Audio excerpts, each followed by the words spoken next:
Assalamualaikum warahmatullahi wabarakatuh.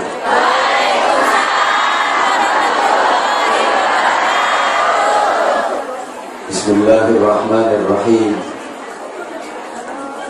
Alhamdulillahilladzi ja'alana minal ladzina yastami'una al-qawla fayattabi'una ahsana. Ittabi'u man la yas'alukum ajran wa hum muhtadun. Asyhadu an la ilaha illallah wahdahu la syarika lah wa asyhadu anna Muhammadan 'abduhu wa rasuluhu la nabiyya ba'dah. Allahumma shalli wa sallim wa barik ala sayyidina wa maulana wa syafi'ina wa uswatina wa habibina wa qurrati a'yunina Muhammadin sallallahu alaihi wasallam wa ala alihi wa ahli baitihi wa ashabihi ila yaumil qiyamah. Subhanaka la ilma lana illa ma 'allamtana innaka antal alimul hakim. Rabbi shrah li sadri wa yassir li amri wahlul 'uqdatam min lisani yafqahu qawli waj'al li waziran min ahli. Rabbana atina min ladunka rahmah wa hayyi' lana min amrina rasyada. Amma ba'd. Ikraman wa ta'ziman. Salam hormat, salam ta'zim, salam ukhuwah, salam I love you.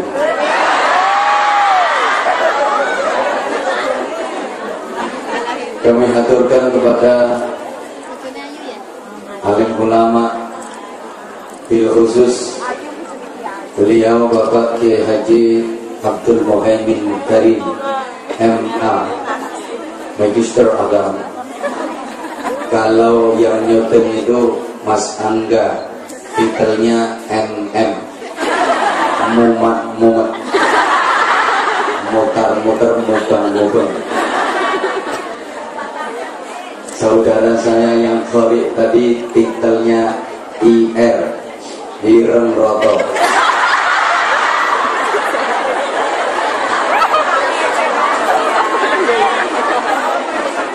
Yang ngomong ini sama, bukan hanya IR tapi SPD, sibuk bola ide. Subhanallah. Nah, ibu-ibu, mbak-mbak, ikhwatul iman, jamaah sekalian yang saya cintai, saya hormati, rahimakumullah. Alhamdulillah atas rahmat Allah, atas taufik Allah, atas izin Allah, hari ini dalam keadaan sehat wa'afiyah kita dipertemukan di rumah Allah, di majelis yang mulia, dalam rangka launching. Launching itu ya tunggalin mancing.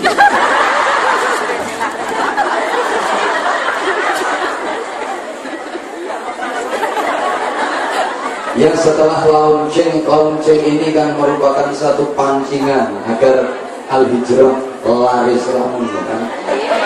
Majalah Al-Hijrah tadi sekaligus kita bersilaturahim, bertalabul ilmi dalam rangka untuk memperbaiki akhlak menuju iman yang kuat. Jamaah sekalian rahimakumullah, iman itu menjadi motivator seluruh amal dan perilaku manusia. Sebagaimana kita ketahui bahwa manusia ini merupakan makhluk yang paling disayang Allah, makhluk yang paling dicintai Allah, makhluk yang paling diunggulkan dan dibangga-banggakan oleh Allah di antara makhluk-makhluk yang lain. Sampai Allah menciptakan jagat raya semesta ini bukan untuk makhluk yang lain, tapi untuk manusia. Huwallazi khalaqa lakum ma fil ardi jami'an. Dialah Allah yang menciptakan untuk kalian manusia apa saja yang ada di muka bumi, yang lain nampung. Allah menciptakan buah-buahan beraneka ragam semuanya untuk manusia. Malaikat yang dikasih tugas mengodoti buah-buahan itu dulunya kecil menjadi gede, itu kan diodoti sama malaikat. Ini malaikat gak oleh melu mangan, gak boleh ikut makan karena memang diciptakan untuk manusia. Allahumma sholli ala Muhammad. Makhluk yang paling dibanggakan Allah, yang paling dicintai Allah itu manusia. Saya pernah menyampaikan kayak gini, sampai Allah menciptakan surga, menyediakan untuk manusia, itu ada yang protes. Kalau memang Allah cinta sama manusia, kenapa Allah sampai bikin setan sebagai musuh bagi manusia?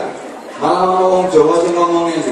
Ya iya jare Gusti Allah ki sayang karo menungso, jare Gusti Allah ki seneng karo menungso. Ngono ya ada dikai musuh, ada dikai setan barang karepe Gusti Allah ya Allah.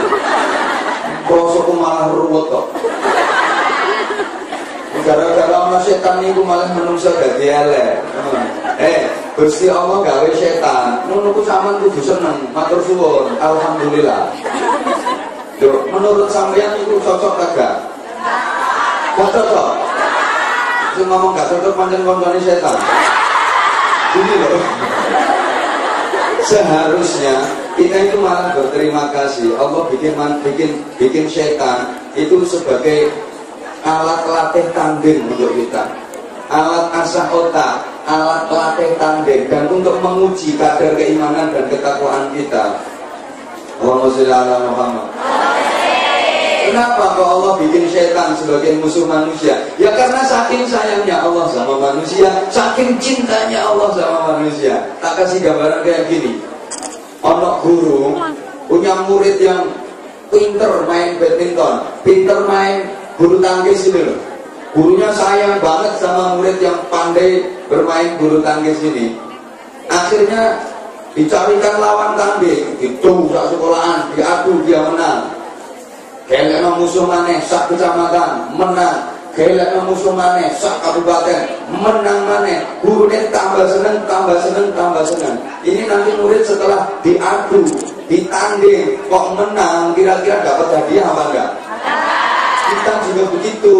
Kita itu dilawankan sama setan, ditanding-tanding karo setan, itu untuk menguji kadar keimanan dan ketakwaan kita. Kalau kita tampil sebagai pemenang, pasti kita akan dapat pahala yang luar biasa dari Allah SWT.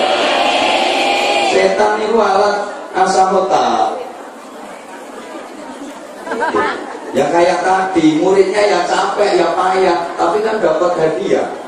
Gurunya juga ikut payah, tapi bangga, merasa senang kalau punya murid yang hebat kayak gitu.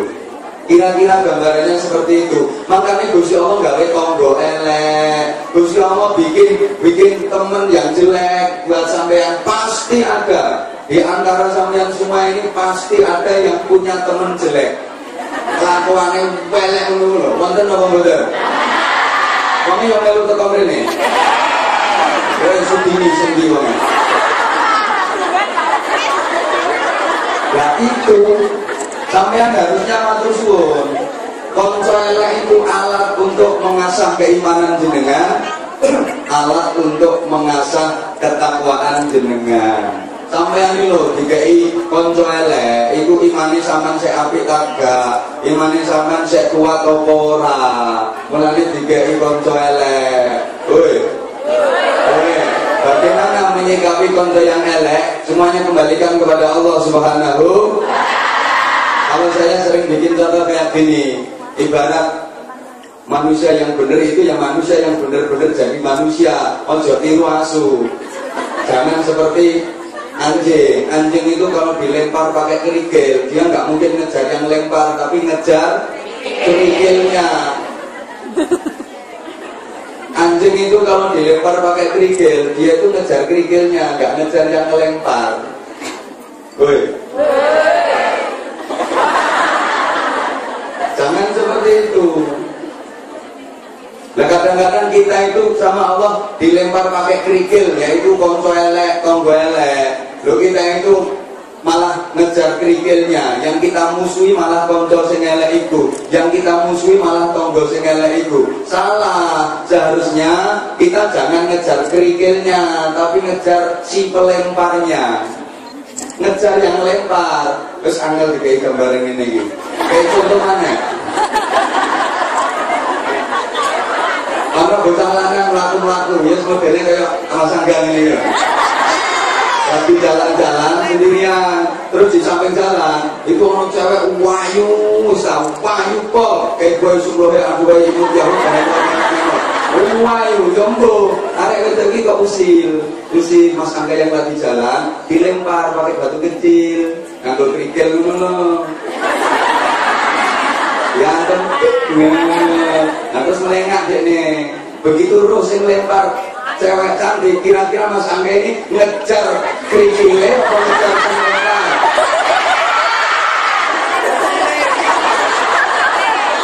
Nek yo ngejar kerikilnya.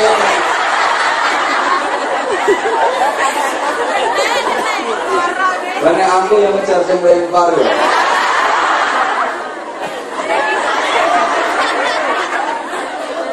Kita ini disayang sama Allah, kadang-kadang kita cuma dilempar pakai kerikil kecil aja, kita nggak lari ke Allah, kita malah ngejar kerikilnya. Woi, oh lah nek wong cerdas, ngejar wong ini. Roda, ada wong yang melakukannya alon-alon, ini memang pura-pura, alun-alun nang tujuannya yang nenek. Saya tahu yang ngejar kan aku. Kalau yang ngejar dia yang tambah banter lagi.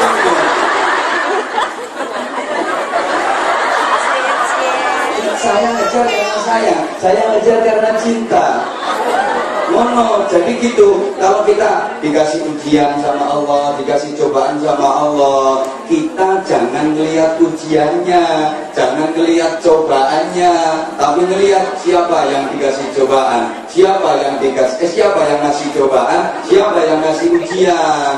Kadang-kadang enggak, dua konco elek, dua tonggo elek, enggak mau lari ke Allah, lari menyang dukun. Ngono kadang yang moro kiai, wonten yang donga sing nek diwaca mboten iso mbledhos. Kadang-kadang kiai ini yo setel.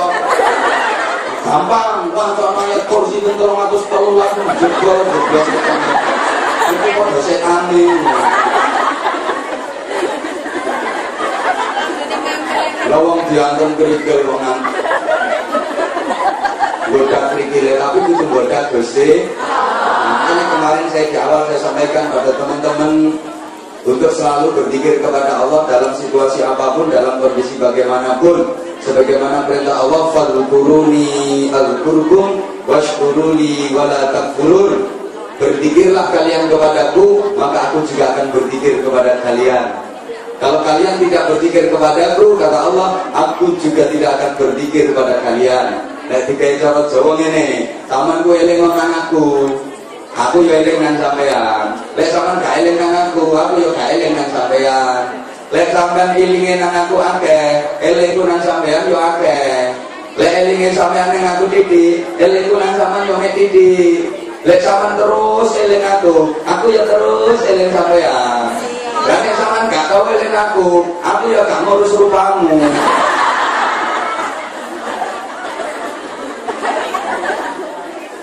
Maka, jemaah sekalian rahimakumullah, keimanan kita itu sering diuji sama Allah untuk mengetahui keasliannya, untuk mengetahui kadarnya. Mudah-mudahan semua jemaah yang hadir ini imannya termasuk iman yang asli. Karena sekali lagi iman selalu diuji sebagaimana emas itu diuji dulu keasliannya, emas ini asli apa tidak, terus diukur kadarnya berapa karat. Cara mengujinya bagaimana? Halo? Kok masih pada usruk sendiri sih? Ini emas dilelet-lelet di batu hitam, kemudian digosok-gosok, setelah itu dikasih air keras. Kalau warnanya tidak berubah, tetap kuning, mencorong, cemerlang, wah ini berarti emas asli 24 karat. Kalau setelah dilelet-lelet di batu hitam, digosok-gosok, dikasih air keras, warnanya kok agak memudar, wah ini berarti emasnya mungkin tinggal 22 karat. Kalau lebih mudar lagi, mungkin ini emasnya 18 karat. Kalau warnanya lamat-lamat jadi puyeh, itu mungkin tinggal separuh, 12 karat. Kalau setelah dikasih air keras kok cek babat pisang, itu emasnya sekarat. Ya, itu berarti emasnya ya, kira-kira dulur-dulur saya, jamaah sekalian yang hadir di sini ini kualitas keimanannya, kadar keimanannya kira-kira yang berapa? Yang 24 karat, 22 karat, 18 karat, 12 karat atau yang sekarang?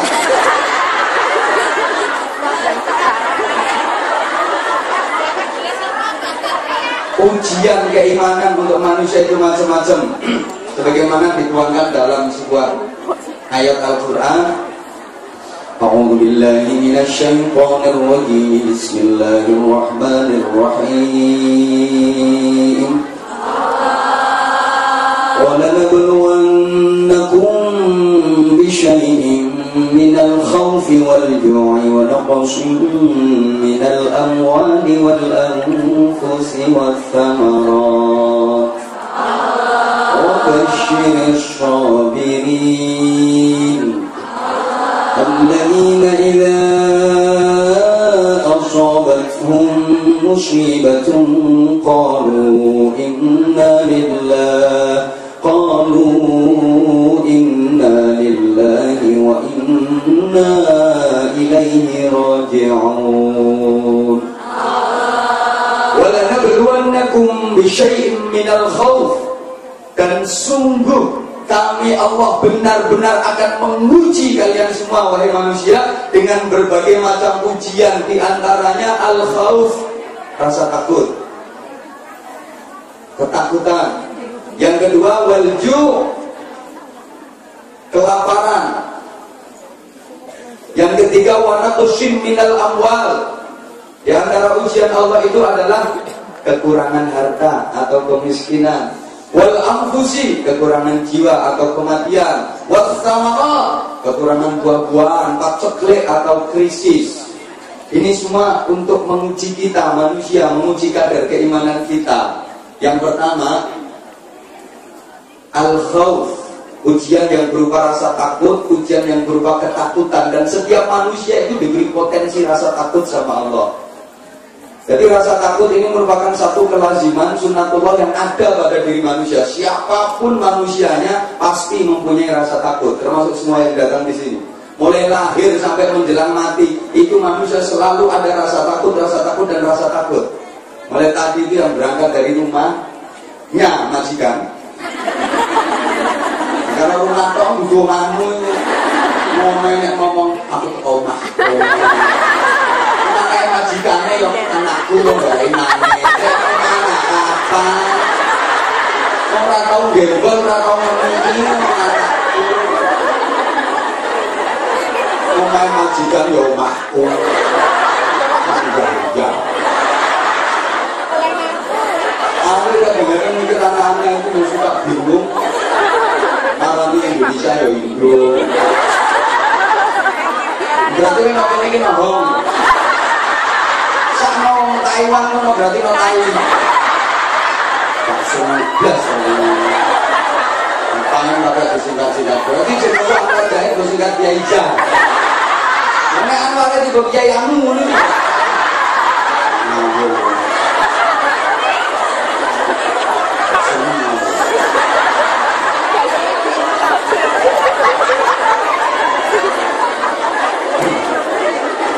Oke, mulai dari rumahnya majikan tadi, Udah ada rasa ketakutan, takut kalau nggak bisa sampai ke sini, takut mungkin di tengah jalan ada apa, takut nggak dapat kendaraan, atau begitu sampai di sini takut nggak bisa masuk, begitu sudah bisa masuk takut nggak kebagian tempat, begitu udah kebagian tempat takut nggak bisa duduk deket sama aku. Pasti itu ada rasa takut, itu pasti ada. Orang yang dagang itu pasti takut rugi. Dengan dari rumah yang asli di Indonesia mau ke sini aja itu udah takut nanti dapat majikan yang pelit, majikannya galak. Yang udah kerja di sini takut sering dipotong gajinya, takut di internet, macam-macam. Manusia itu selalu seperti itu. Yang perawan, yang berjaga takut mau nikah, kadang-kadang takut dari perawan, engkau gak bojoku nang galak, bojoku nang kereng, terus gak bojoku nang males kerja, terus gak iso belanjani aku, gak bojoku gak setia. Sing Jawa yang ngono, takut jangan-jangan nanti istriku cerewet kayak gini-gini, banyak tuntutan, jangan-jangan nanti istriku terlalu banyak tuntutan, terus gaya hidupnya terlalu tinggi, padahal sementara ini pekerjaan aku cuma kayak gini, gaji aku cuma kayak gini, jangan-jangan nanti aku nggak bisa membahagiakan. Begitu sudah nikah, takut kalau nggak punya anak. Begitu sudah punya anak, takut nggak bisa menyekolahkan anak. Ada loh kayak gitu, punya anak itu loh, baru umur 3 bulan, anaknya saya umur 3 sasi. Bapak boleh nang omahe tanggane cerita, ya Allah, aku daftar no anakku sekolah, kuliah nang kedokteran, mlebu tok iku bayare 200 juta. Kata si ibu yang punya anak sik 3 sasi umure iki, apa iya toh? Iya. Bayare 200 juta. Ini ibu yang anaknya baru umur 3 bulan ini lenger-lenger, mulai nangis, turun tembong, mulai nangis, turun jalan ketemu tangga ditakoni, nyapa sama tuh nangis, taruh gendong anak, apa anakmu loro, orang anakku yo gak loro, ayo mau cerita jarene, pokoknya anak ibu yang nang kedokteran tuh bayarnya 200 juta, dan aku ki apa yo iso nyekolahno anakku, kalau anak saya umur 3 sasi. Tapi kok larang banget biaya di sekolah, apa aku iso nyekolah anakku? Wong anak saya umur 3 sasi kok mikir biaya kuliah. Anak saya umur 3 sasi yo susah ono sing waras. Anakmu yo mik ono dhisik. Dididik sing apik umur wae wis adoh banget. Orang itu memang banyak seperti itu. Nanti yang sehat takut sakit, yang sakit juga takut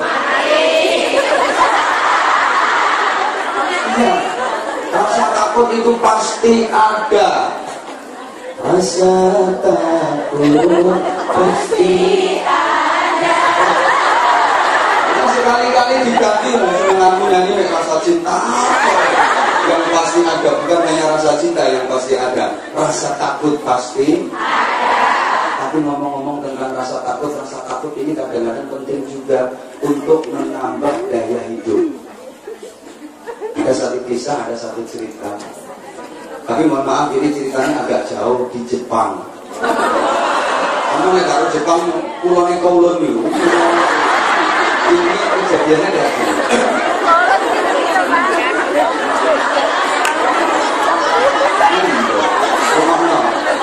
Orang Jepang itu, orang Jepang itu punya kesukaan makan ikan laut yang jenisnya ikan salmon. Ya tahu kan ya? Lo tahu dulu nih. Ikan salmon ini ikan laut bisa enak, lezat kalau dimasak dalam keadaan seger kan?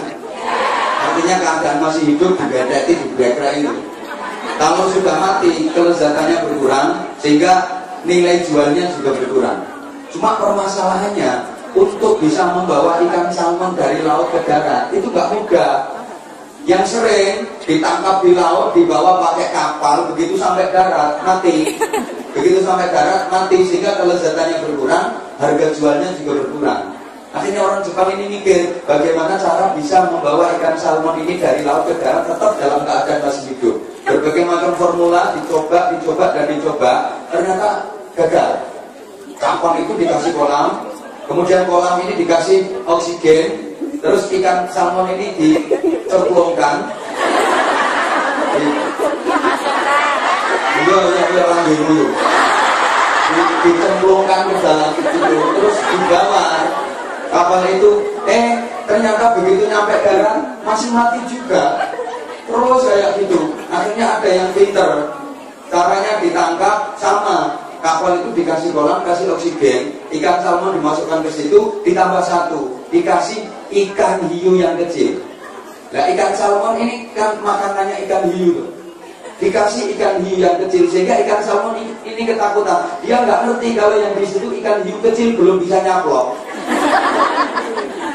Jadi dalam kolam itu dikasih ikan hiu yang kecil sehingga ikan salmon ini ketakutan. Karena ketakutan dia terus berlari, muter sampai darat dia muter. Akhirnya udah tekan darat. Subhanallah. Dan ini pernah saya praktekkan dengan tonggoku. Tonggoku dia masih seneng buahan marmut. Diwadai kerangkeng itu dari Surabaya sana, begitu sampai rumah mati marmut. Akhirnya tak kayak akal, gampang. Kerangkengmu kayak sama kucing cilik, kayak orang naik. Karena saya teringat ceritanya orang Jepang ini, benar subhanallah. Akhirnya kerangkeng itu kan dikasih naik anak kucing, ngeyang itu loh, apa? Dia naik itu anak kucing itu loh. Akhirnya ini marmut kan ketakutan loh, begitu lihat kucing kecil, padahal kucing ini belum bisa nyaplok loh. Sama ikan hiu yang kecil tadi, marmut ini selalu gerak muter-muter karena ketakutan sampai omahnya sekurek. Jadi saya pikir kadang-kadang hidup ini perlu sedikit ketakutan. Jadi dua utang karena itu penting.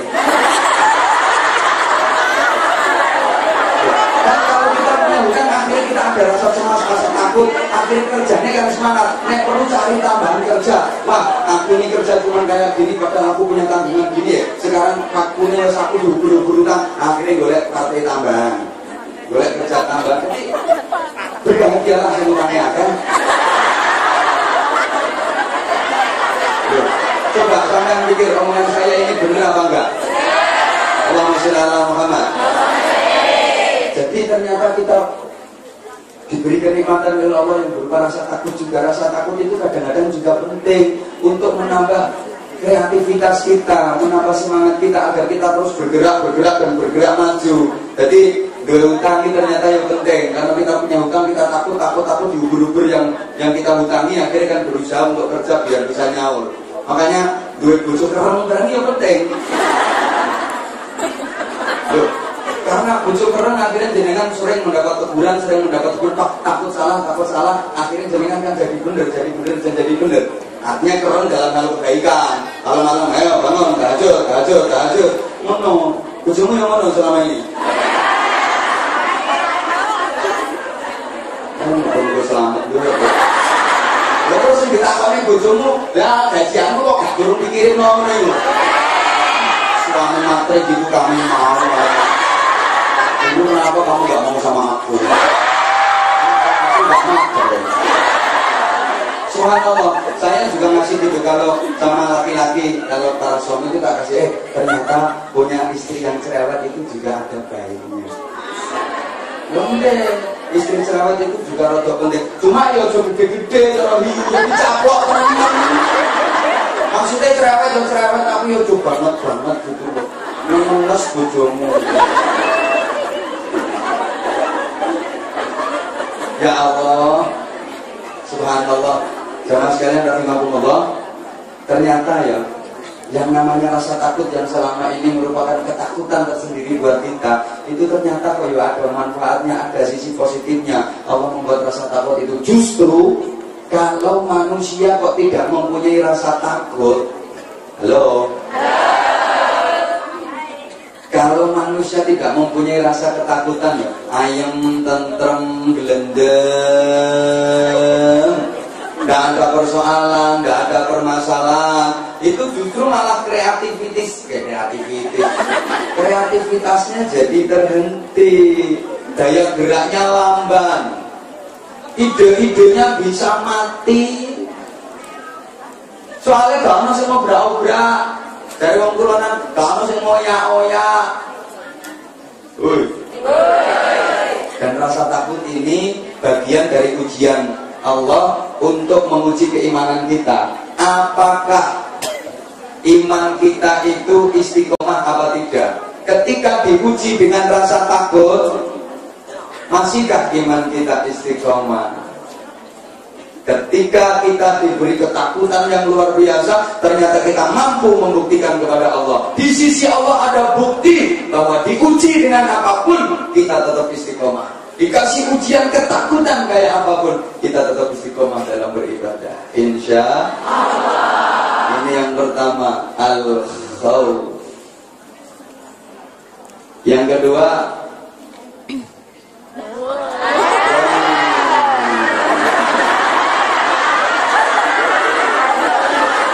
wal-ju'i, dan kelaparan. Ini juga bagian dari ujian keimanan. Tapi saya yakin kalau di sini nggak ada yang namanya kelaparan. Wong lauk pun sama anakku dulu sengireng-ireng ini, aku ketemu pertama kaget, masya Allah. Kok tak gawang timbangan? Kok bisa ngomong? Terlalu cepat pemakamannya.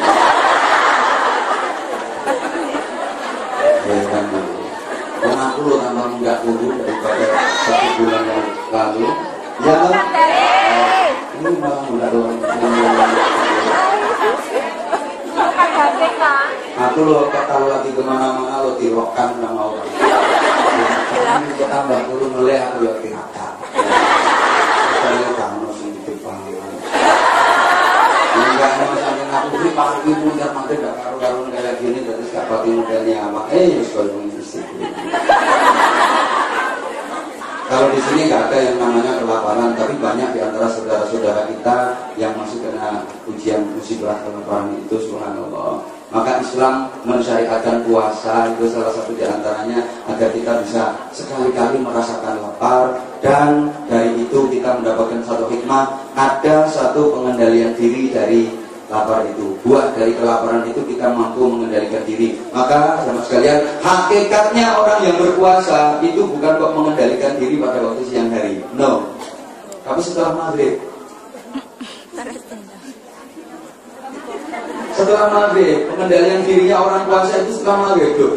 Kalau di siang hari mampu mengendalikan diri, nggak mangan, nggak ngombe, nggak hubungan intim suami istri, wajar. Memang lagi puasa, sopot cilik iso, andene tepak poso. Tapi setelah maghrib masih mampukah mengendalikan diri seperti ketika di siang hari? Kan biasanya enggak. Begitu maghrib kan biasanya balas dendam, muncul sifat serakahnya. Ngopo ae karo diplok kono ae nanti kudeman. Terus perlu syai'in qalu segala sesuatunya. Akhirnya kan seperti itu. Maka hakikat orang berpuasa itu pengendalian dirinya justru setelah maghrib. Saya sering sampaikan ketika ngisi acara hajian juga begitu. Hakikat kemakburan haji itu bukan hanya pada waktu pelaksanaan haji di tanah suci Makkah dan Madinah sana, tapi hakikat kemakburan haji itu adalah setelah kembali pulang ke tanah air. Mampukah mempertahankan akhlak-akhlak ketika berada di tanah suci sana? Soalnya rata-rata sering saya kritik jamaah haji kita itu tomat, di sana tobat, pulang koma. Rata-rata seperti itu. Benar. Mana ini kok malah itu? Wayu takut gak kebagian tempat sholat jamaah. Wayu. Tapi begitu di rumah dengan salatu wassalamu alaik. Apa? Ini rukunnya itu. Malah saya yang paling gak seneng ngaji itu kayak gini. Ketika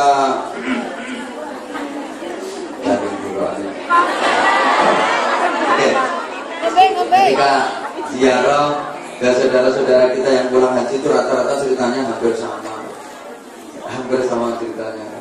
Pokoknya Gus, Mas, Mbak, Yu, macam-macam lah.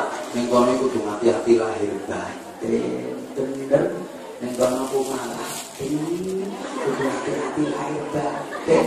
Ojo kok nanti dilakoni, nanti diomongke, dibatin Gusti Allah ngerti. Nek aku ning kono ora wani macam-macam, ora wani tundak Allah, ora wani ngomong Allah. Aku ning kono ngrasani iki ora wani. Aku wani ngrasani nek yo sakjane wis mulai. Ini kamu tak bener kan? Allahumma sholli ala Muhammad. Bisa dilanjut? Terus matamu itu lihat apa? Oh, akhirnya yang ngomong lanang itu.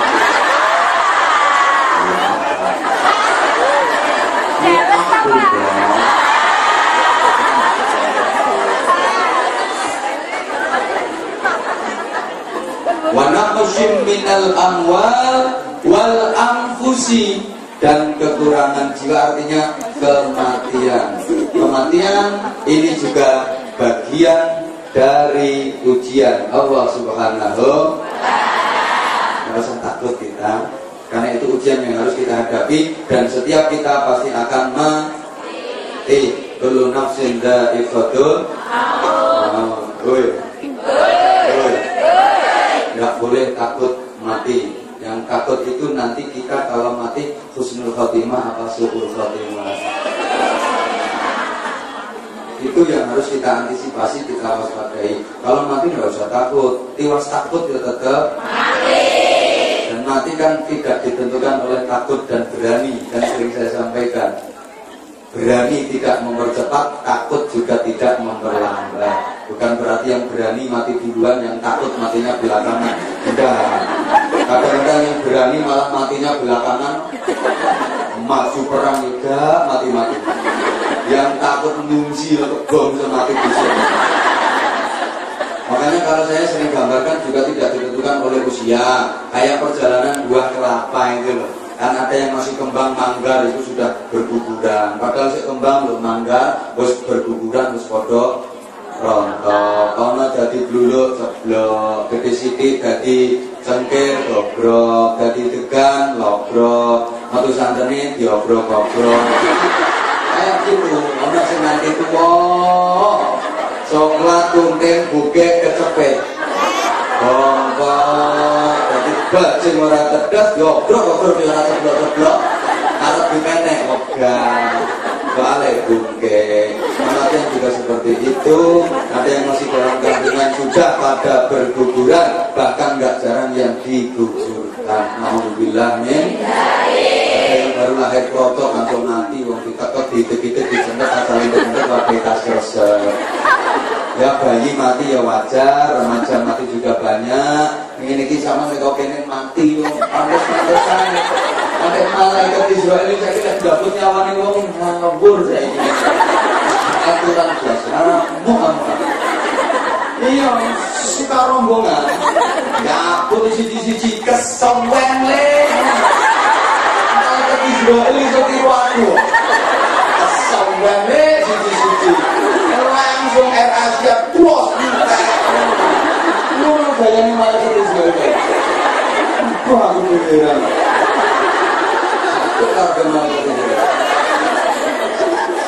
Sekarang banyak kan yang kayak gitu, ya. Orang tua mati dikatakan, tapi ya ada satu dua itu yang awalnya gak mati-mati. Kalau bersih bisa morak, ya bungkit tapi apa kecepet bongkok kelalen.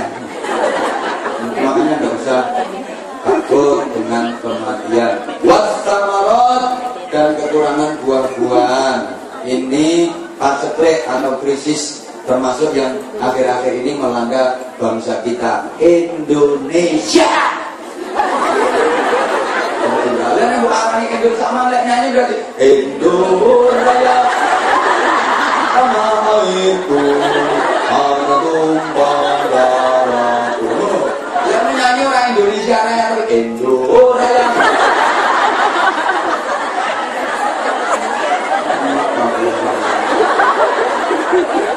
Ini negara kita kan lebih prihatin. Woi.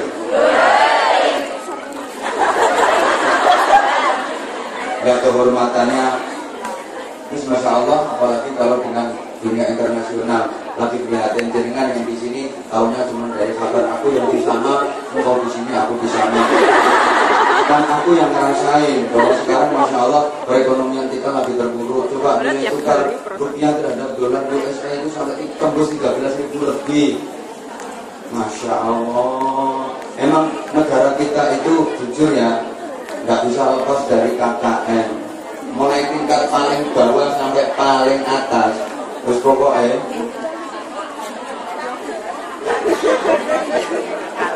moyot negara kita ini. Ya karena mohon maaf ya, pemimpin negerinya juga kayak gitu kan kalau anekdotnya. Terus untuk presiden itu, presiden itu kabeh ya KKN. Yang memimpin negeri Indonesia 7-7-nya itu KKN semua. Presiden pertama Bung Karno, Blitar itu kan ganteng, gagah, keren. Juga banyak digandrungi perempuan, dicintai sama wanita. Terpaksa beliau KKN, kanan kiri nona.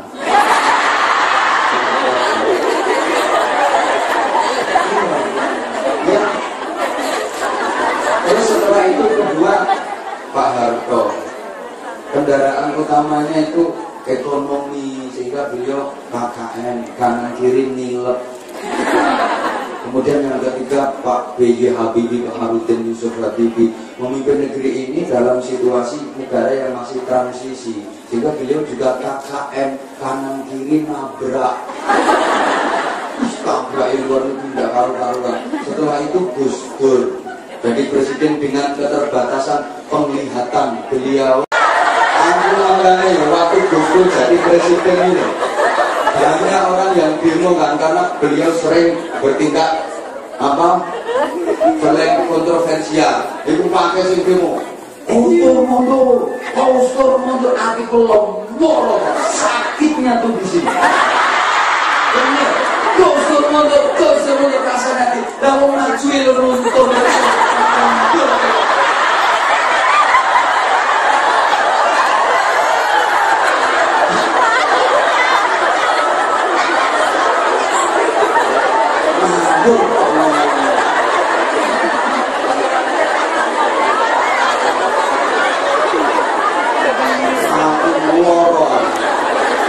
Aku yang Gusdurian ada di bawah mundur ya apa caranya mundur anak kecil mundur. Habis itu yang memimpin negeri ini Ibu Mega. Wah, perekonomian juga masih semrawut, gak karu-karuan, banyak aset negara yang dijual, sehingga beliau juga KKN, kanan kiri nego. Ada sendiri Pak SBY gagah, tapi karena terlalu banyak partai yang mengelilingi beliau ya KKN, kanan kiri nuntut, kanan kiri nanya. Saya ini Pak Jokowi KKN, kanan kiri naik.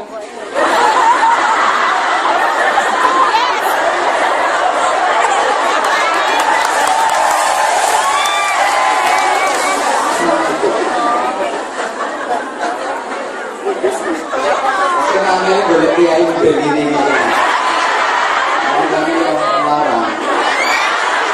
Kalimatnya ini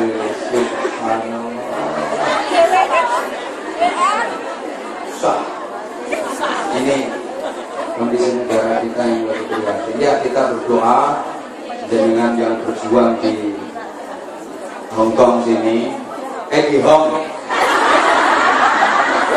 yang mudah-mudahan perekonomian negara kita kembali terangkat, martabat bangsa kita kembali baik. Ini ya krisis ekonomi. Jadi semua tadi merupakan ujian, ketakutan, kelaparan, terus walju, kelaparan, kemiskinan. Ya namanya miskin itu ya pasti ada sampai hari kiamat kurang 2 hari. Dan namanya kemiskinan itu pasti ada, dan miskin itu wajib ada. Ya, kalau nggak ada yang miskin kan nggak ada yang kaya. Wong dibilang kaya itu karena ada yang miskin. Pinter juga ya. Ya, dibilang kaya itu karena ada yang miskin, maka miskin itu ya wajib ada. Nah, kalau semuanya kaya, terus yang kerja siapa? Yang bersih got, yang bersih sampah, yang tukang sedot WC, itu terus siapa kalau semuanya kaya?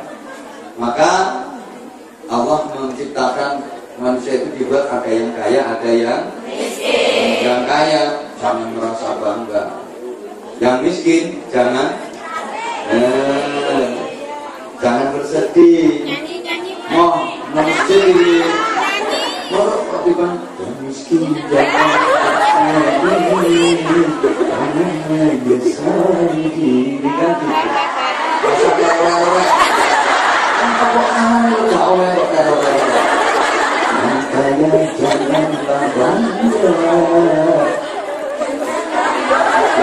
nanti miskin kaya itu bagian dari ujian Allah Subhanahu. Cuma lebih berat diuji jadi orang miskin. Kadal faqru ayyakuna kufran. Kemiskinan itu hampir kali dan sering kali menggiring manusia untuk menjadi kufur. Dari semua ujian tadi, yang boleh al-khauf, ketakutan, wal-ju', kelaparan, wa naqsim minal amwal, kemiskinan, wal anfus, kematian, was samarat, krisis, itu semuanya wabasyiris sabirin, wabashir, dan berikan kabar gembira wahai Muhammad kepada siapa? As-sabirin, orang-orang yang diberikan kabar gembira itu orang-orang yang sabar dalam hal menghadapi ujian. Sabar itu mengembalikan segalanya kepada Allah Subhanahu. Misalnya punya saudara yang meninggal dunia, ya kita sadari bahwa dia dari Allah, dia milik Allah, dan dia kembali kepada Allah. Kita harus bisa menerima ketetapan takdirnya Allah. Sekali lagi kita harus menerima apapun ketetapan Allah. Kitanya tinggal menjalani. Setiap manusia itu kan sudah ditetapkan oleh Allah. Kapan lahirnya, siapa orang tuanya, siapa kakek neneknya, berapa rizkinya, semuanya udah ditetapkan. Siapa jodohnya, berapa kali nikahnya, semuanya sudah ditetapkan oleh Allah. Loh iya, kapan matinya, ini semuanya sudah tertulis di Lauhil Mahfuz. Jadi suratan takdir, halo, itu benar-benar ada dan sudah ditetapkan oleh Allah. Kita manusianya tinggal menerima, tinggal menjalani. Allahumma sholli ala Muhammad. Kita nggak boleh ada yang ngedumel, nggak boleh ada yang grundel, nggak boleh ada yang ngamuk, apalagi marah-marah sama keputusan Allah. Ini ada cerita, saya tuh punya teman seorang pengusaha, karyawannya banyak sekali. Satu ketika waktu saya main, karyawannya tambah wakil. Apa nih? Ya Allah, tambah wakil aja karyawannya. Alhamdulillah, kami tambah, nembe ini tambah melek 15. Tapi mau setunggal berapa aneh. Kan gitu ya pakai bahasa Jawa. Menawa sama ini sudah digibas kan gitu. Bisa bahasa Jawa sama itu. Ya, kok tambah banyak aja karyawannya. Ya alhamdulillah ini yang baru ini tambah 15, cuma ada satu yang agak aneh loh. Anehnya gimana? Dia itu sakit jiwa, dia itu agak stres. Itu yang pas kebetulan kuliah itu ada itu kain. Aku ngomong itu yang pas yang itu. Itu itu Ini saya menceritakan karyawannya teman saya yang pengusaha tadi, keluar. Emang dia agak dalam apa ya istilahnya itu kayak orang bengong, dia stres, sakit jiwa. Nah karena dia cerita terus aku tanya, kan sebabnya apa? Emang kenapa kok bisa sakit jiwa? Terus dia cerita, katanya tuh dia itu pernah jatuh cinta sama cewek. Akhirnya udah sama-sama senang, udah sama-sama cinta, orang tuanya juga udah senang.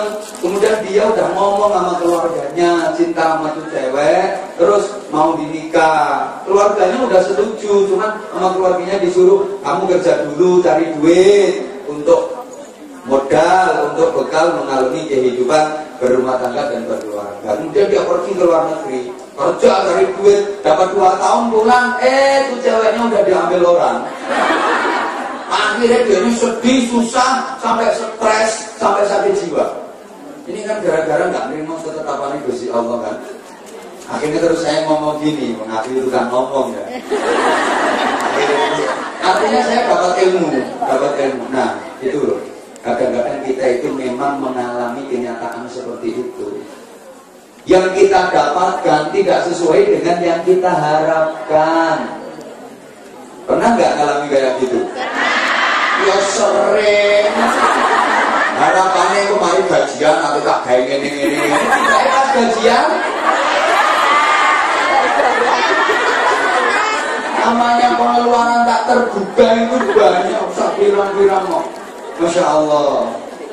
Memang kadang-kadang kita itu mengalami keadaan seperti itu. Sesuatu yang kita alami tidak sesuai dengan yang kita ingini.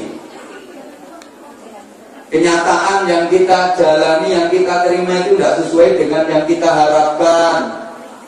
Tapi kita harus sadar bahwa yang namanya sukses itu tidak berarti berhasil mendapatkan sesuatu yang diharapkan. Tapi sukses itu adalah berhasil mendapatkan kebaikan. Tak baleni, Kak Maria itu godok sing iso ngene. Anwar saya kok internet ngomong. Rumahno. Sukses itu tidak berarti mendapatkan sesuatu yang diharapkan, tapi sukses itu mendapatkan kebaikan dalam hidup. Itu sukses. Sehingga Allah mengajarkan kepada kita, kalau meminta kepada Allah, memohon kepada Allah, tidak disuruh meminta apa yang kita inginkan, tidak meminta apa yang kita harapkan, tapi disuruh meminta kebaikan sama Allah. Tak balik nih. Sama lihat domanan Gusti Allah itu, perintahnya Allah enggak disuruh minta keinginan sampean, enggak. Tidak disuruh meminta apa yang kita inginkan, apa yang kita harapkan, enggak. Tapi disuruh meminta kebaikan. Rabbana atina fid dunya hasanah wa fil akhirati hasanah. Ya Allah, Rabbana atina fid dunya hasanah, berikan kepada kami di dunia ini hasanah, kebaikan yang diminta, bukan yang kita harapkan loh ya. Wa fil akhirati hasanah, dan berikan pula kepada kami di akhirat hasanah, kebaikan. Yang hasanah di dunia dan hasanah di akhirat ini yang bisa waqina adzabannar, menyelamatkan kita dari siksa api neraka. Allahumma shalli ala Muhammad. Jadi orang yang berhasil mendapatkan sesuatu itu belum tentu orang yang sukses, karena sesuatu yang didapatkan belum tentu bisa membawa kebaikan. Banyak itu teman, waktu dia belum jadi DPR itu, wah harapannya kepingin jadi anggota dewan, berharap, bercita-cita kepingin jadi anggota dewan, sampai keluarin duit ratusan juta, bahkan ada yang kelasnya miliaran. Ternyata dia berhasil mendapatkan sesuatu yang diharapkan, yang diinginkan, iso jadi anggota DPR. Tapi begitu jadi anggota DPR, akhirnya berurusan dengan hukum, berurusan dengan KPK. Ini kan dia tidak mendapatkan kesuksesan, karena yang diharapkan memang bisa tercapai, keinginannya tercapai, tapi itu tidak menjadikan kebaikan buat dia. Paham? Paham?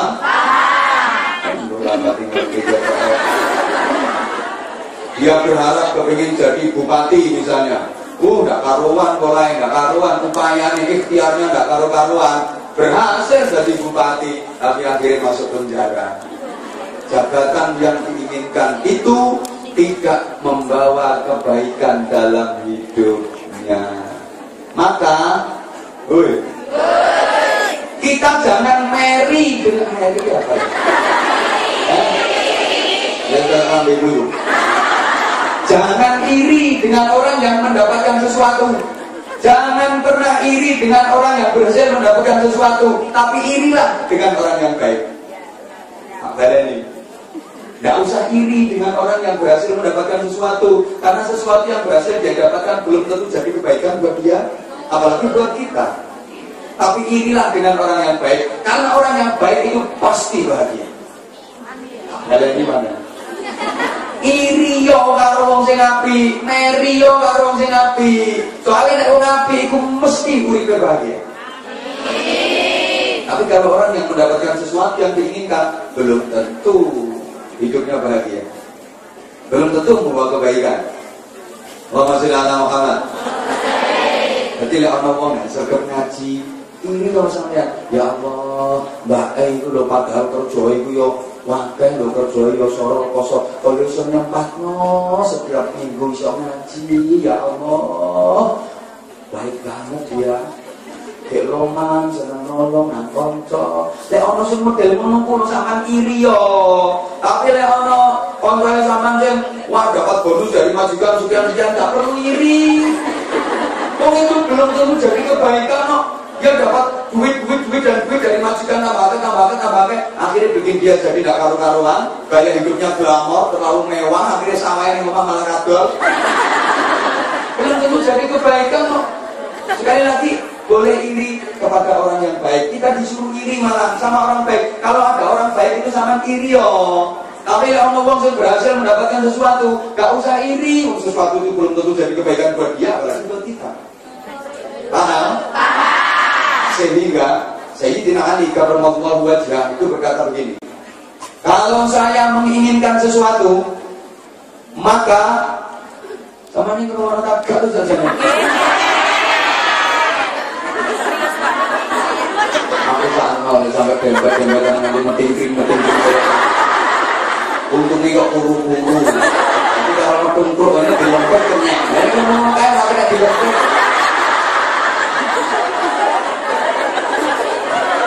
Makanya tak selompet nama gini-gini.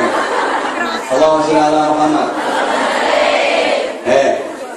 Sayyidina Ali karramallahu wajhah itu pernah berkata begini, kalau saya kepingin sesuatu, maka saya memohon kepada Allah, saya meminta kepada Allah, saya berdoa kepada Allah, terus saya ikhtiar berusaha untuk mendapatkan sesuatu itu semaksimal mungkin. Ketika doa saya diijabah Allah, ketika yang saya inginkan bisa berhasil saya dapatkan, maka saya berterima kasih kepada Allah, saya bersyukur kepada Allah, saya mengucapkan Alhamdulillah. Tapi ketika saya menginginkan sesuatu, saya berdoa, saya berikhtiar maksimal, kemudian keinginan saya itu tidak tercapai, kemudian yang saya inginkan itu gagal, maka saya lebih berterima kasih kepada Allah, saya lebih bersyukur kepada Allah, saya lebih Alhamdulillah lagi. Nyangel kan? Gagal itu malah Alhamdulillah itu namanya. Ketika doa saya tidak dijawab, ketika yang saya inginkan tidak berhasil, saya lebih Alhamdulillah lagi, saya lebih bersyukur lagi. Kenapa? Karena yang akan terjadi bukan keinginan saya, tapi yang akan terjadi adalah kehendak Allah Subhanahu. Dan saya yakin kehendak Allah jauh lebih baik daripada keinginan saya. Paham ya? Iki aslinya ngaji rotok jero, tapi tak cuma nganggo gaya sing rotok gampang dipahami. Karena saya tahu kecerdasan sampeyan sangat tinggi.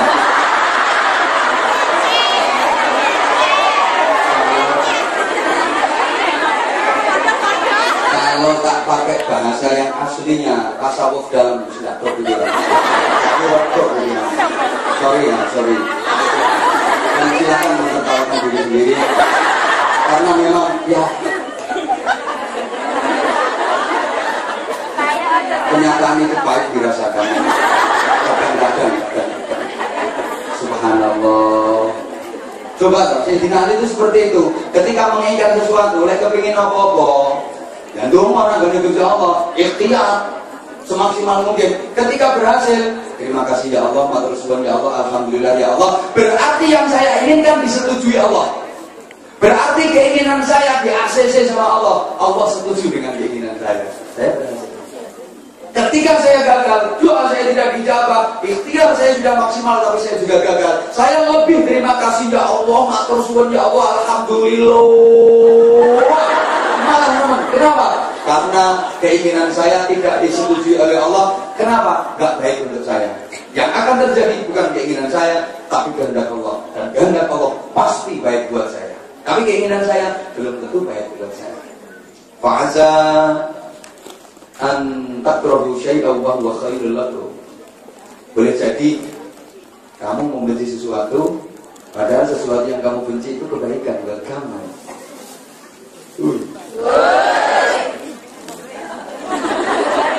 Fa'asa an tuhibbu syai'an wa huwa syarrul lakum. Boleh jadi kamu mencintai sesuatu, suka sesuatu, padahal sesuatu yang kamu cintai, sesuatu yang kamu suka itu kejelekan buat kamu, dampaknya jelek buat kamu. Wallahu ya'lamu wa antum la ta'lamun. Allah Maha mengetahui mana yang baik, mana yang buruk buat kamu. Wa antum la ta'lamun. Kamu tidak mengetahui mana yang baik buat kamu, mana yang buruk buat kamu. Maka yang paling enak derek Gusti Allah saja.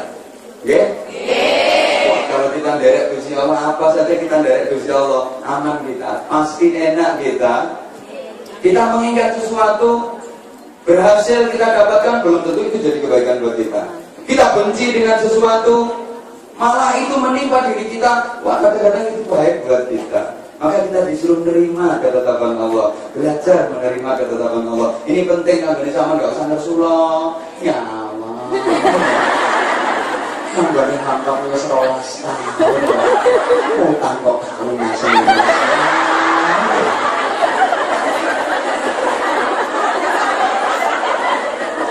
ya mau awakku tok ini semua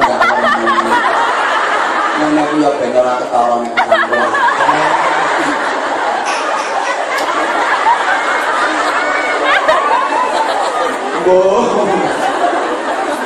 Subhanallah, subhanallah. Ini loh, ini ada cerita biar kita bisa menerima ketetapan Allah. Oke, boleh aku cerita pengalaman pribadi? Sebelumnya mohon izin. Bahwa kita harus menerima ketetapan Allah. Yang ditetapkan Allah untuk kita itu yang terbaik buat kita. Gak boleh protes kita. Saya itu dulu waktu masih di pesantren, saya pernah cinta sama santriwati. Aku tuh belum selesai ngomong. Beneran, ini pengalaman pribadi. Saya pernah cinta banget sama cewek, tapi ditolak. Kebayang nggak cintanya antar Zaid ditolak? Tapi dulu kan belum seperti ini. Kebayang nggak cinta aku ditolak? Padahal rumah tak rumah. Padahal itu sudah emang aku kan ngomong emang ini pengalaman pribadi. Aku jujur, aku pernah cinta. Dia baik, dia cantik, dia iya. Nampaknya menurut penilaian aku, dia emang baik, dia emang cantik, sama aku juga akrab. Terus kalau lagi ngomong itu, ya kayak seakan-akan kasih harapan. Membuat hati itu bergerak dengan.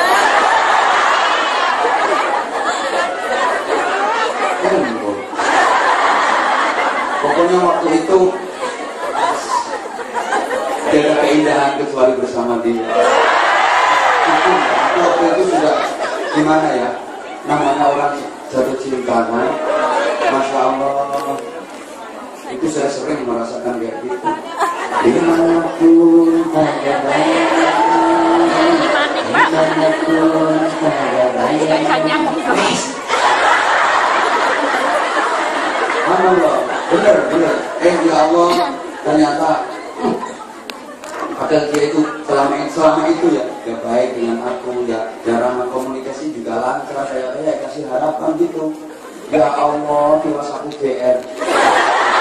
Barang tak tembung, tak temeni loh, ditolak. Aku sama mikir, memang hancur wong itu jinak merpati. Usawang koyo nyenengke, manut, nurut, gampang, dicedhaki yo meneng, karena kabur. Ada nggak kira-kira yang kayak gitu? Kayak ngomongin apa?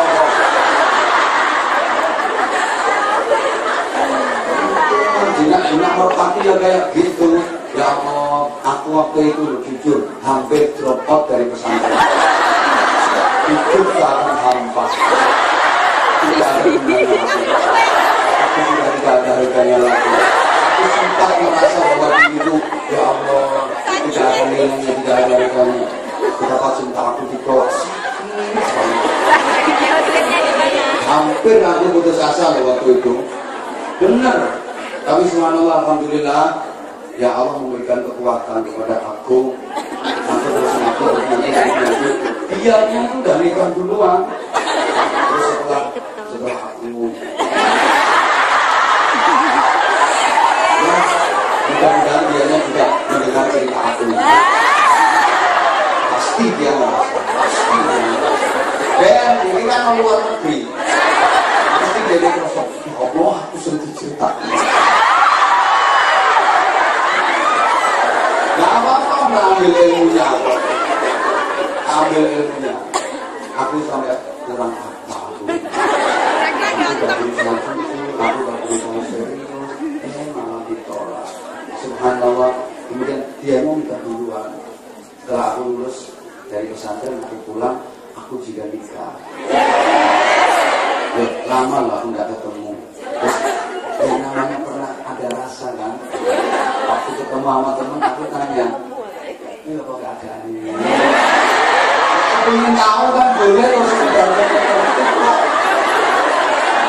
gimana dia keadaannya gimana? Sekedar ingin ngerti aku, subhanallah, betapa dan betapa sakitnya aku mendengar kabar bahwa ternyata kehidupan rumah tangganya tidak karu-karuan. Ya Allah, gitu, subhanallah.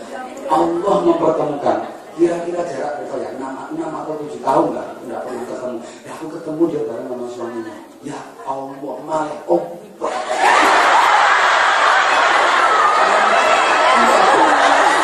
Lakunya lebih dekat gitu.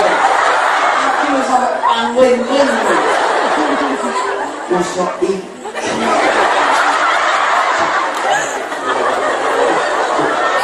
jujur ya.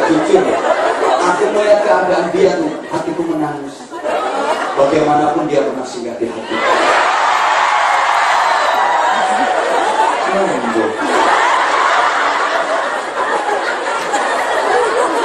Aku melihat keadaan dia waktu itu, masya Allah, nangis aku. Ya terus ternyata aku dapat cerita kok sampai kayak gitu. Bujuni, gimana nih? Ini ambil hikmahnya ini. Terus tulis Quran ini. Ternyata apa? Subhanallah. Itu ada cerita, ya Allah. Ternyata dia itu yang perempuan itu bukan hanya jahat, jahat. Allah suami itu jahat buat dia. Terus bujuni orang-orang. Kamu gini-gini terus aku, masya Allah.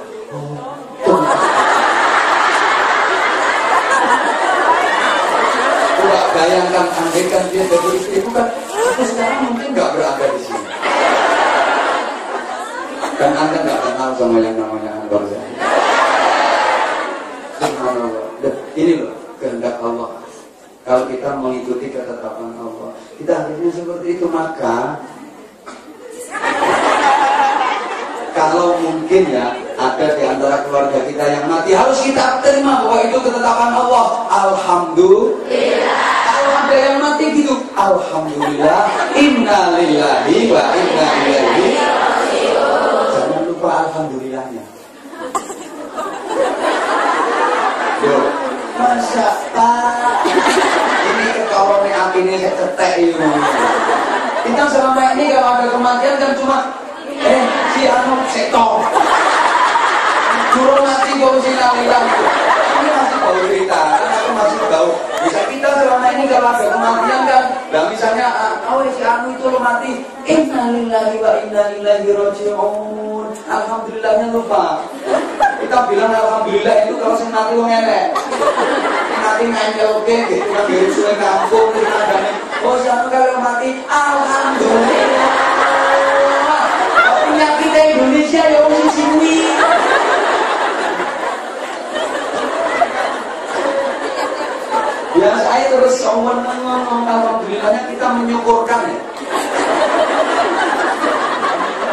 menyukurkan ini? Mengapokkan. Padahal ini kita alhamdulillah kan dalam rangka apa? Kita alhamdulillahnya kita memuji kepada Allah bahwa segalanya milik Allah. Setelah itu kita membaca Inna lillahi wa inna ilaihi. Kita menyadari bahwa semuanya dari Allah, semuanya milik Allah, dan semuanya akan kembali kepada Allah. Itu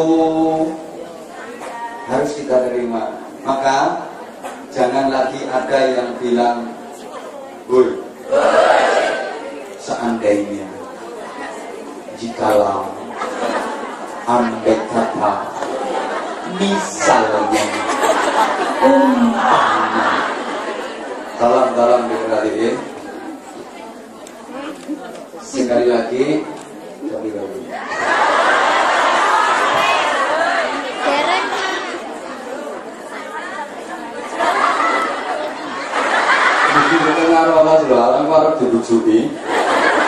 Jangan lagi ada yang bilang memang ini sengaja saya sambung dulu, ini habis ini nanti jamaahnya ganti. Enggak kayak yang kemarin. Oh, ganti sama. Aku sangat penuh. Sangat akunya. Kenapa habis ini ada terus nanti manusia sesi ketiga. Aku udah ngerti kok sesi ketiga. Masa aku gak sesi ketujuh sih.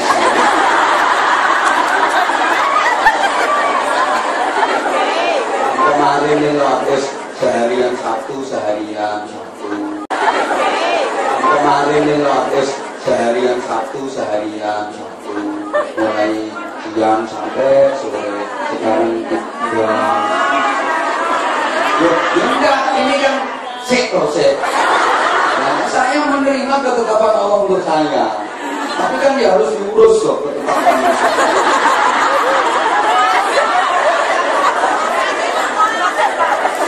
Mau sampean iki lho gaji telat 3 bulan wis ngamuk-ngamuk.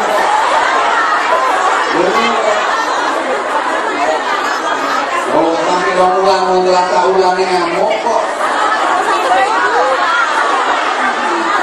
1 minggu.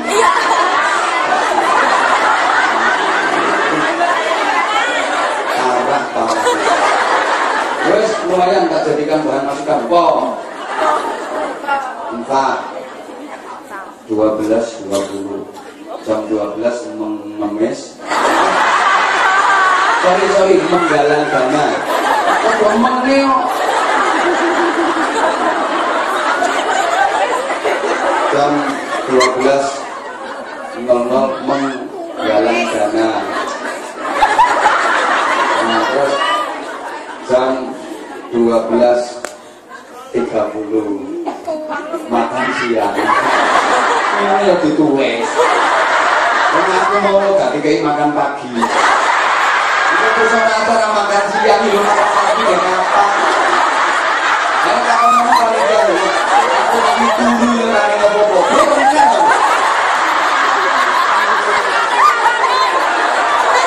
Mulai masuk dobrak. Sama yang ngumpul sampai saya kilo.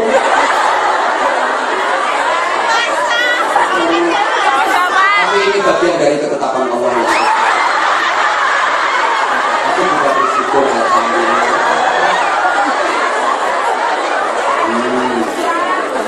Aku ini memang ketetapan Allah seperti ini. Memang waktu roti sakuran dan roti. Lu kekantin ini, lu langsung diselongket ngomong. Kamu pikir lah.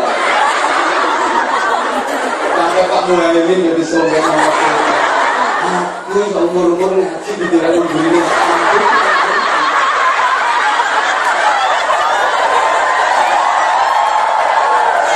Aku juga harus berusaha sarung wireng gitu. Sama pernah lihat saya ceramah pakai kuda hitam. Lagi angkut kotor. Ya baru kali ini. Mulai aku ceramah baru kali ini aku pakai baju warna.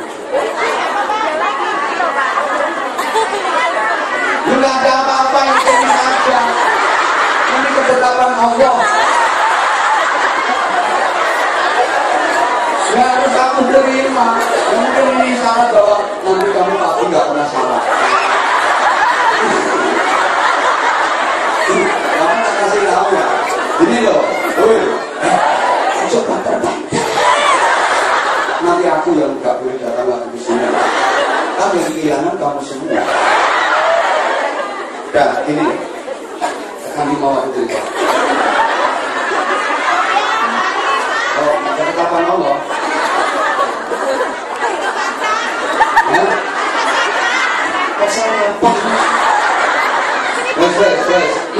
Oke. Jadi kalau ada yang meninggal, kita kembalikan semuanya kepada Allah Subhanahu Wa Taala. Kita jangan ada yang bilang lau seandainya. Kata Nabi, umpama seandainya ini dari setan. La taqul lau, fa inna lau minasyaitan. Jangan pernah Anda mengatakan andaikan.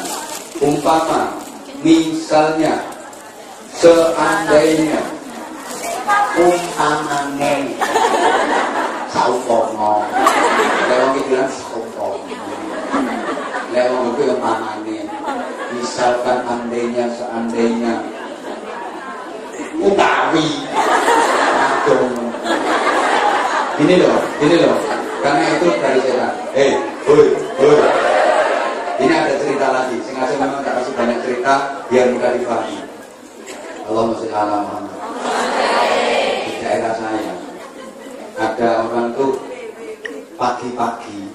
Maksud dibilang aku ngerasani loh. Ini ibro, ini apa ya? Tamsil lah. Contoh, hoi.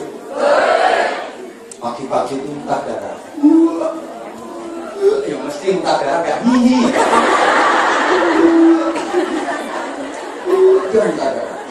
Terus karena kondisinya semakin parah, sama keluarganya itu dibawa dia ke RSUD, ke restoran dia. Muntah darah di kono restoran. Dia dibawa ke RSUD, rumah sakit umum daerah. Aku takut zaman udah lupa tentang Indonesia. Tolong jangan terlalu berisik.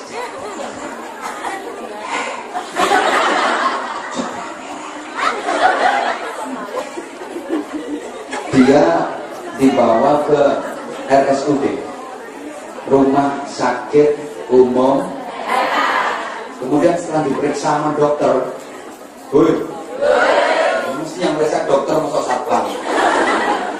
Dia diperiksa sama dokter, ini dokter langsung ngomong, Pak, ini pasien harus masuk ruang ICU, segera masuk ke ruang ICU. Perawatnya, biasanya dokter kan didampingi perawat yang cantik-cantik, perawat ini.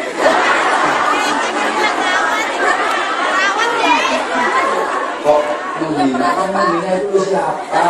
Tapi kan cuma sekitar, biasanya dokter kan didampingi sama perawat yang ayu-ayu gitu loh. Mana kalimat menghinanya? Ini apa jenengmu ngene iki? Kok sensitif banget sih? Parang ini sekalian yang saya hormati. Jenengmu ya gitu ngene iki terus ngomong. Allah. Jangan lah sih ngomong sama ini. Terus aku ini harus gimana? Allahumma sholli ala Muhammad. Ini perawatnya langsung calling ke yang bagian ICU. Ada pasien yang harus masuk ruang ICU segera. Ini instruksi dari Pak Dokter. Ternyata ruang ICU-nya udah penuh. Gak ada ruang ICU. Pasiennya apa? Dokter, pasien. Pengen untuk provokasi bicara itu. Pasien kok pasir ini. Dokter, ini ruang ICU-nya udah penuh, ini gimana dokter? Akhirnya dokternya ngomong, carikan rumah sakit lain, segera dibawa, ini darurat. Telepon ke rumah sakit yang satunya, yang Aisyah itu, ditelepon rumah sakit Aisyah. Tidak tahu rumah isang-isang. Pendahuluan isang-isang. Dia telepon ke rumah sakit Aisyah, ternyata penuh juga ruang ICU-nya. Akhirnya, udah pokoknya cepat dicarikan, cari rumah sakit yang ada ruang ICU-nya. Ini telepon sana, telepon rumah sakit sana, telepon kabupaten rumah sakit yang isinya penuh semua. Subhanallah, sampai nelpon yang di kabupaten sebelah kabupaten juga rumah sakitnya penuh, Lamongan penuh semua. Ada itu di wilayah Gresik. Dok, ini ada rumah ICU, rumah sakit yang ada ICU-nya masih ada itu di Gresik. Ya segera bawa ke sana. Mas langsung memang posisi darurat sampai Gresik ada ruang ICU, dia masuk. Alhamdulillah setelah sekitar setengah jam meninggal dunia. Nah, aku tadi kan harus ngomong alhamdulillah kok. Aku berhuyu di sini tuh. Setelah setengah jam, ini pasien ini meninggal dunia. Loh, yo meninggal dunia yo mati. Sedo itu loh. Terus kemudian, halo, dibawa pulang sama keluarganya. Begitu banyak orang pada takziah itu. Terus lihat kejadian dan peristiwa kematiannya kayak gitu. Itu akhirnya terus saya sih ngomong umpama kok cepet isek. Apa umpama kok masuk ruang ICU-nya lebih awal, menawa ya. Lah piye wong 3 kabupaten ICU nentek. Iki umpamane kok iso mlebu ning ruang ICU luwih cepet ora telat nang ICU ya menawa sek ketulungan. Mohon maaf, kata-kata seperti itu kan sering terjadi di masyarakat kita, betul? Dan kata-kata seperti itu benar apa salah? Alhamdulillah, mulai cerdas ya tadi. Tak baleni, kata-kata seperti itu atau perasaan seperti itu benar apa salah? Salah banget. Wong yang namanya kematian itu nggak bisa ditunda, nggak bisa diajukan, betul? Idza jaa ajaluhum la yastakhiruna sa'atan wa la yastaqdimun. Kalau kematian udah datang, ajal udah tiba, nggak bisa ditunda sedetik pun, nggak bisa dimajukan sedetik pun. Nah, lah kok umpamane? Umpama. Jadi di Lauhul Mahfuz sudah ditulis sama Allah, suratan takdirnya sudah ada. Sak durunge dene mati wis ditulis karo Gusti Allah. Isuk matine kangelan golek ICU ya ono katane. Lah yang sampeyan sak niki ngene iki, riyo suno catetane. Isuk ben kerjane ning gone. Sudah ada catatannya di sana itu sudah ada. Halo.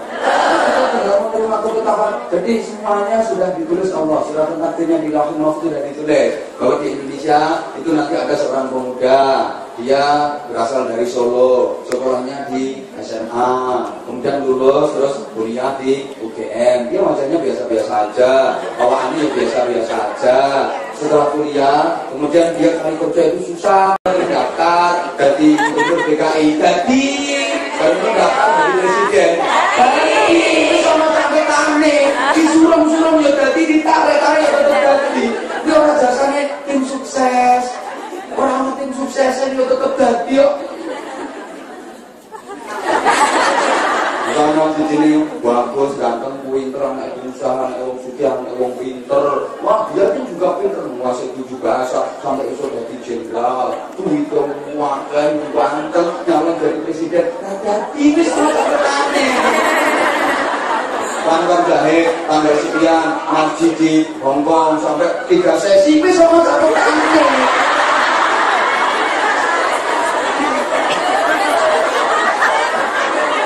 Kesomong karetane itu kesomong apa ngaji lagi dari sarapan ya kesomong karetane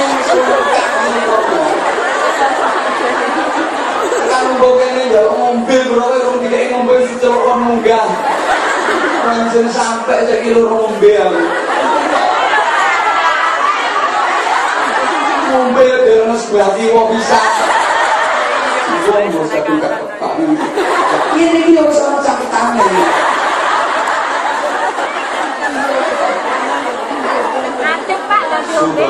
Jadi sekali lagi kita harus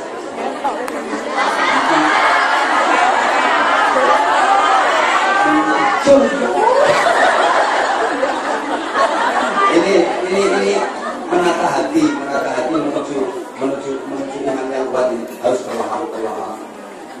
Step by step. Jadi sidik-sidik ngoten lho tahapane nggih. Nggih. Nah, jadi kita harus menerima seperti itu. Maaf biar ada seorang istri cekcok sama suami. Entah karena masalah apa gitu loh. Cekcok kadang-kadang cekcok lah. Kemudian si istri ini curhat sama temennya ngomong, ya Allah Mbak,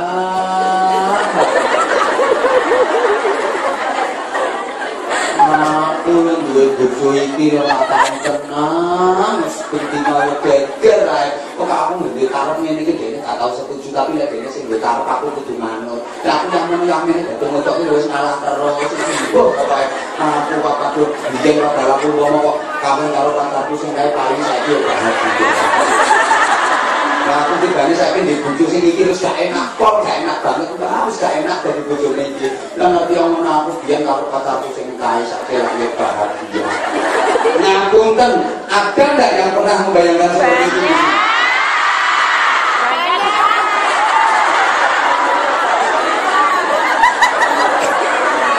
Setan. Emang indah kok.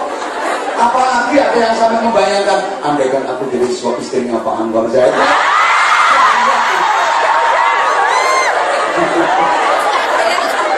Loh, halo. Ini tidak boleh loh itu.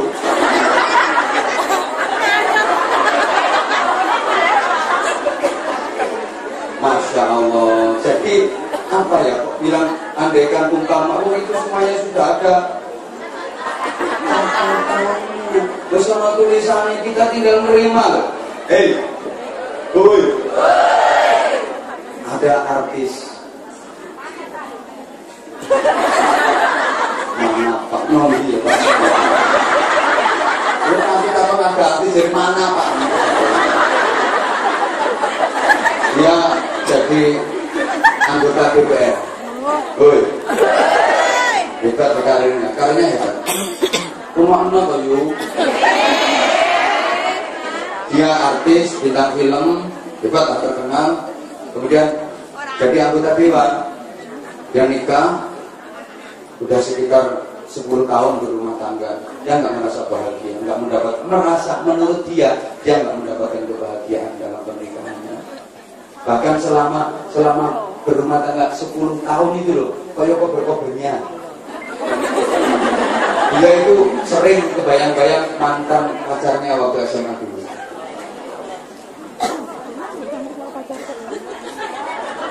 Karena dia kan ngerasa rumah tangganya nggak bahagia. Halo. Dia ngerasa rumah tangganya nggak bahagia, keluarganya nggak bahagia. 10 tahun dia jalani rumah tangga itu, tapi dia sering kebayang, sering kebayang mantan pacarnya waktu SMA dulu. Tapi andaikan aku jadi istrinya dia, andaikan 10 tahun kayak gitu. Subhanallah, akhirnya keutuhan rumah tangganya nggak dapat dipertahankan, cerai dia. 10 tahun cerai. Kuasanya Allah, ini mantan pacarnya yang SMA tadi itu jadi jodoh. Dia cerai mantan pacarnya yang SMA yang selalu dibayang-bayangkan itu dari jodoh. Akhirnya kawin, nikah, 2 bulan begatan. Bayang dong. Yang andaikan umpama 10 tahun oleh umpama banget tahun 2 bulan begat. Kita ini harus bisa menerima ketetapan Allah. Ada seorang gadis mau dinikah sama orang laki-laki, masa dinikah sama gadis juga. Dianya nggak seneng, si gadisnya itu nggak seneng. Laki-lakinya seneng sekali, tapi si gadisnya nggak mau. Wah ini gate, memang nggak cinta. Daripada aku dinikah sama dia, kabur, minggat. Ini si laki-lakinya, wah nekat banget. Kawinnya malah sama gadis yang di depan rumahnya dia, manas-manasin gitu loh. Kemarin ada yang kayak gitu. Subhanallah.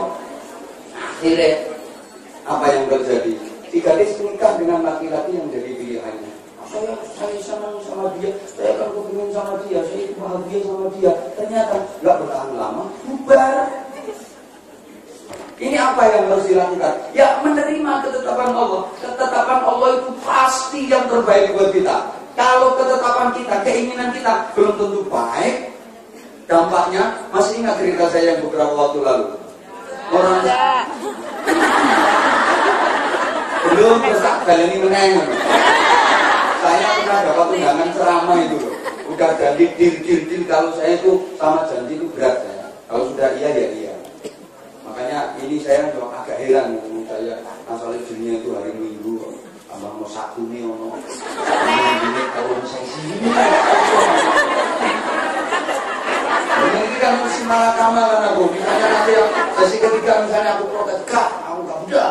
Mesti saya mengecewakan banyak jamaah. Apalagi sama ayah yang November atau maaf. Tapi saya mengecewakan itu. Coba tak pikir dah. Kalau saya datang dikira, wah itu materialis itu, usahanya itu ngaji aja sama 3 sesi cuma cari duit. Ayo tanggung sama si ngomong bangsaan. Aku tuh nggak pernah di mana-mana pasang tarik macam-macam itu nggak pernah. Bukan Anwar Zahid, bukan begitu. Halo, Ben. Ngomong dulu emosi ya, lu. Ya ini ketetapan Allah kalau hari ini saya harus emosi itu saja. Takutnya nanti kalau aku yang dianggap kayak gitu, jadi suara lu nggak apa?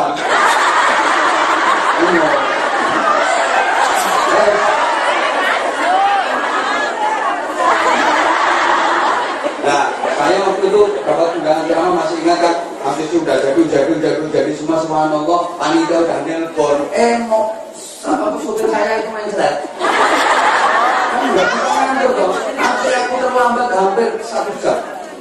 Hampir 1 jam terlambat sampai kamu ini juga, kamu itu coba semua orang main selat. Hari ini loh jawabannya ngantor aku ceramah. Aku juga dari kalau panitia itu loh, oke, aku ini sampai, kamu cepat supir, udah ngatur jadi. Kamu cepat, mau pagi begini, lu masih bohong, kamu harus main pesan. Supir yang lain nggak ada, udah lain loh, tinggal itu melakukan dalam sak gemu itu loh. Teman-teman, sambil itu sambil orang ayah ini dianggap aku nggak konsisten, aku sekolah, aku dianggap aku seling-aling. Aku tuh kepingin sejak ngaji di mana-mana tepat waktu. Ini aku nggak mikir resiko, dia tak marahin. Nah, kalau dia nyopirnya terjadi oleh kan bahaya juga buat saya. Tapi namanya waktu itu manusia, kan aku digegeri terus sama panitia. Panitia itu seneng kan gegeri loh. Jadi aku lagi tapi saya gaya cepet jangan berlari apa ini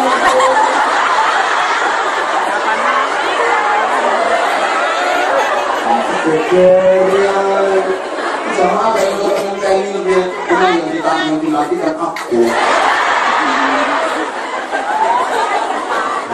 sampai mau aku menggeser dari rumah kamar subhanallah ternyata saya terlambat hampir 1 jam. Gimana apa? 1 jam yang lalu itu di lokasi antara situ ada kecelakaan beruntun 5 mobil terus gepet kabeh. Jadwal ngaji itu diundur waktunya. Karena 1 jam yang lalu kurang lebih ada kecelakaan beruntun 5 mobil terus gepet kabeh. Andai kan saya nggak terlambat 1 jam, mungkin termasuk salah satu dari 5 mobil yang dorong. Begitu tahu peristiwa itu, sopir lo batal mengira orang ini untung boleh. Itu untuk gak mentor mungkin karena beli kartu tadinya saya benci gak senang begitu ada peristiwa itu tak rangkul terima kasih atas kementerian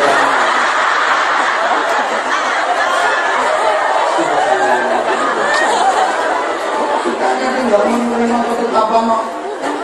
Kadang kita itu inginnya begini, aku gak mau nikah sama dia, aku suka nikah sama dia. Kalau dijalani beneran, ternyata gak sesuai dengan yang dibayangkan. Betul? Nah, kalau betul ini wajib kita.